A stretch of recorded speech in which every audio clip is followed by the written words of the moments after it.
Ikapito po ang bansang Qatar sa mga bansa kung saan may pinakamaraming OFW.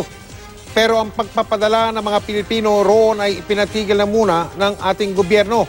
Kasunod dyan ang pagputol ng ilang bansa ng kanilang ugnayan sa Qatar. Ang isa pang binabantayan ngayon ay ang epekto niyan sa presyo ng langis. Lalo't pang-20 ang Qatar sa pinakamalaking tinatawag na petroleum-producing countries. Nakatutok si Jamsi Sanchez. Suspendido muna ng gobyerno ng Pilipinas ang pagpapadala ng mga overseas Filipino worker o OFW sa Qatar. Ito'y matapos putulin ng Saudi Arabia, Egypt, Bahrain, Libya, Maldives, Yemen at United Arab Emirates ang kanilang ugnayan sa Qatar na anila'y sumusuporta raw sa terrorist groups. Effective today, we have ordered the suspension of deployment of OFWs in the country of Qatar. This is for us to be able to assess the situation because there are so many wild rumors going around that things are not going well in Qatar. Isang mayaman ngunit maliit na bansa ang Qatar na umaasa sa supply ng pagkain mula sa ibang bansa. Sa datos ng Department of Foreign Affairs, nasa halos 300,000 Pilipino ang nasa Qatar noong isang taon. Mahigit 236,000 sa kanila mga overseas Filipino workers, karamihan mga skilled o semi-skilled workers. Sa report sa DOLE ng Labor Attaché ng Pilipinas sa Qatar, walang kaguluhang dulot ng agawan sa pagkain sa ngayon.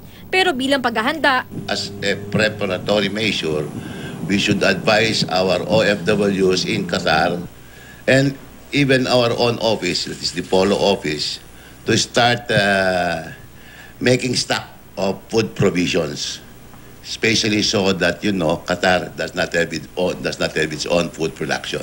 Kwento ng isang Pilipino sa Qatar na kasama sa nagpanic buying, 1 hanggang 2 oras ang itinagal ng pila sa kahera sa isang grocery kahapon. Isa lang naman yung nabili kong cart at hindi ko naman siya napuno. Hindi ko nga nakuha yung gatas ng anak ko kasi inubos na nung mga other kabayans natin eh. Sa isang supermarket sa Doha, halos naubos na raw ang mga paninda. Sabi ni Engineer Resifos, chairman ng United Filipino Overseas sa Qatar, walang dapat ipag-alala ang mga pamilya ng mga OFW doon dahil may iba para pagkukunan ng pagkain tulad ng Turkey at India. Naglabas po ng statement ng government ng Qatar kahapon at ina-assure ho naman nila na hindi ho magkakaroon ng ganong shortage. In fact, ina-advise ho nila na no need mag-stock ng mga pagkain. Dito sa Pilipinas, meron pa rin mga lumipad kanina pa Qatar sa kabila ng pagkabahala sa balita roon. Sir, hindi ba kayo nababahala dun sa mga bansang nag-cut na ng diplomatic ties with Qatar?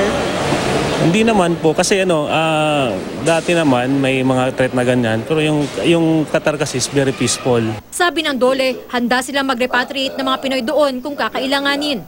Nagpadala na raw sila ng karagdagang personnel sa Qatar upang asikasuhin ang mga pangangailangan ng ating mga OFW. Inaabangan din kung ano ang magiging epekto sa presyo ng krudo sa world market ng sitwasyon sa Qatar. Isa kasing oil-producing country ang Qatar at kabilang pa sa mga miyembro ng makapangyarihang OPEC o Organization of Petroleum Exporting Countries. Sa ulat ng Reuters, bumaba ngayon ang halaga ng Brent crude oil sa $49.32 per barrel.